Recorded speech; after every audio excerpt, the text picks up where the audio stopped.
Today we're going to break down a new presidential executive order that just might change the whole mortgage game in the US. We're going to look at what it says, who stands to win, who might lose out, and what actually happens now. Let's jump in.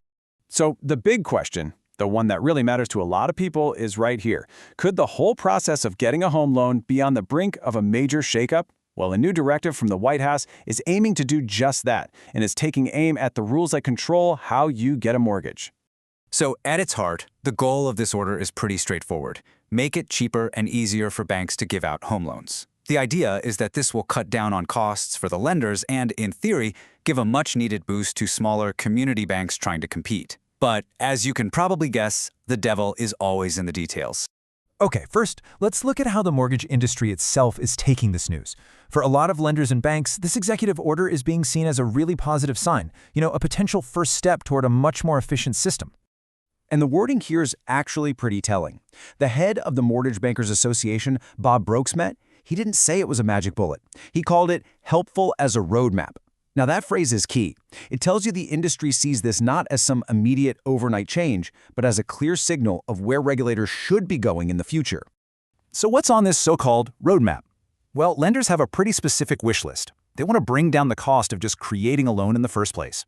They're also really pushing to modernize some seriously outdated processes. We're talking about finally embracing things like digital appraisals, e-signatures, and remote notarization. And for those smaller community banks, the hope is to lighten the load of all these complex compliance rules and maybe streamline the licensing for their loan officers. But, and this is a big but, there is a completely different side to this story. Consumer protection groups are sounding the alarm, basically saying that these proposed changes could unravel some of the most important safeguards that have been put in place over the last decade. And this quote from Diane Thompson over at the National Consumer Law Center, wow, it is powerful. She's warning that this isn't just about tweaking a few rules. She says it could actually send the market right back to the conditions that caused the foreclosure crisis. Her words were a return to calamitous market failures. That's not a warning you take lightly. And when you dig into their concerns, you can see why they're so worried.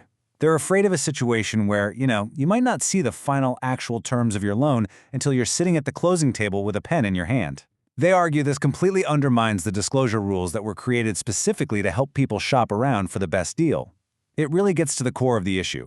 What the industry calls modernization, advocates see as making complicated legal documents even harder for the average person to understand. Okay, so you've got two completely opposite takes here. It's either a helpful roadmap or a dangerous rollback, which of course leads to the big question. What specific changes is this executive order actually proposing? Let's get into the nitty-gritty.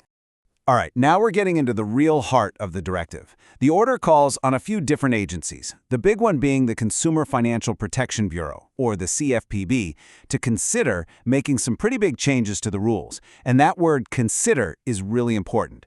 This isn't a direct command. It's more like a very, very strong suggestion.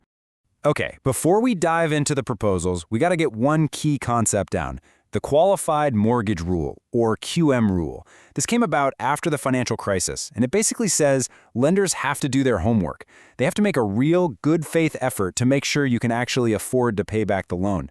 It's really a cornerstone of how mortgage lending works today. All right, so this table breaks it all down. First, the order suggests a wider safe harbor under that QM rule we just talked about.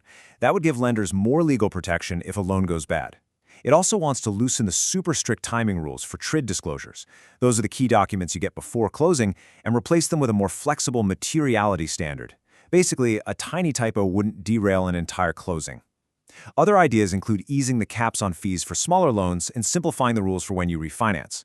And it's not just about the specific rules. There's also a kind of philosophical shift being proposed in how regulators do their job.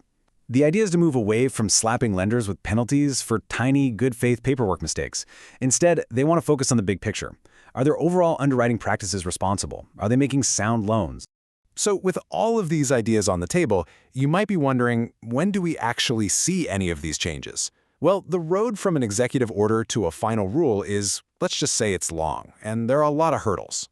Yeah, this is not happening tomorrow.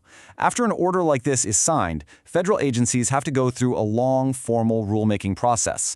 That means they have to draft the new rules, open them up for public comments, and then review all of that feedback.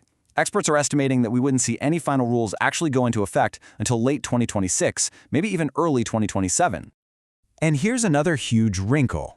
According to one industry expert, Congress is already, get this, 90% of the way through their big housing bills. That means lawmakers are already deep in their own process of changing housing finance, and that could completely overlap with or even cancel out what's in this executive order.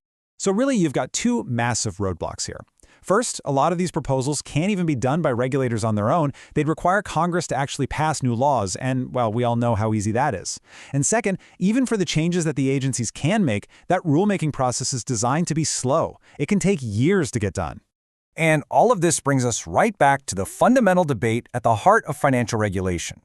You have one side pushing hard for lender efficiency, arguing that cutting costs and red tape will boost lending and be good for everyone. And you have the other side laser-focused on consumer protection, arguing that you need strong, clear rules to stop risky behavior and protect borrowers and the entire economy. And that leaves us with the final and maybe the most important question of all. As everyone debates the future of mortgage lending, the real challenge is finding that sweet spot. Where is the perfect balance between a faster, more efficient market and a safer, more transparent one? That's the billion-dollar question.